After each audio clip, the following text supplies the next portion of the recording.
অপু বিশ্বাস এখন শাকিব খানের বাসায়। সেখানে ননদের জন্মদিন পালন করলেন এই নায়িকা।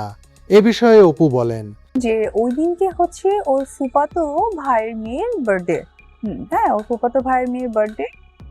সো ওই বার্থডের দিনে আমার শ্বশুর শাশুড়িরা ওইখানে দাওয়াত খেতে যাবে। সো তার মানে বাসাটা ফাঁকা হয়ে গেল।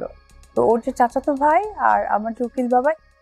তাছাড়া অপু আরও জানান, আমাকে এ বাসা থেকে দূরে রাখা হয়েছিল, কিন্তু সাকিব তার ভুল বুঝতে পেরেছে। সেই আমাকে ইনভাইট করেছে যেন আমি তার বোনের জন্মদিনের অনুষ্ঠানে আসি। আমি তার কথা রেখেছি। রিপিট করে বলছি হিজ ডাস্টবিন হয়ে গেছে। 60% কাজ হয়ে গেছে, 40% এটা একান্তই ব্যক্তিগত। তো আসলে এই বিষয়গুলো যতবার আমি টিভিতে উল্লেখ করব, আমি ততবারই আসলে কন্ট্রোভার্সিয়াল মুখে পড়তে হয়। আর পাশাপাশি যেটা, আমরা তো একটা সম্মান ক্যারি করে আসছি। কিছু সাম পিপল আমাদের এই সম্মানটাকে না অনর্থক নষ্ট করার চেষ্টা করে, যেটা আসলে কাম্য আমারও না। এবং তারা যে বলেন তারাও কিন্তু জেনে বলেন না, না জেনেই বলেন, হয়তো বা কোনো ব্যক্তি আক্রোশ থেকে বা ব্যক্তি ভালো লাগাকে, অন্য ভালো লাগাকে ছোট করার জন্য। অপু আরও বলেন, সংসারে যখন তৃতীয় এক ব্যক্তি ঢুকে পড়ে, সেই সংসারে ভেজাল লাগবেই।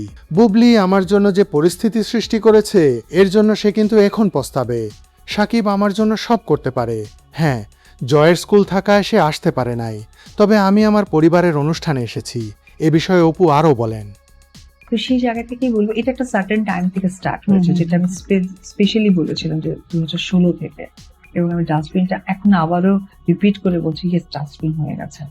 কেন ডাস্টবিন হয়ে গেছে? কারণ আপনি দেখবেন একটা সুন্দর জায়গা, একটা পরিপুটি জায়গার মধ্যে যখন আপনি একটা নোংরা কাগজ ফেলে দিবেন, তখন কিন্তু ওই অপরিচ্ছন্ন জায়গাটা, মানে পরিচ্ছন্ন জায়গাটা অপরিচ্ছন্ন মনে হবে, যেটা 16 থেকে শুরু হয়ে গেছে। এমন একটা বিষয় শুরু হয়ে গেছে।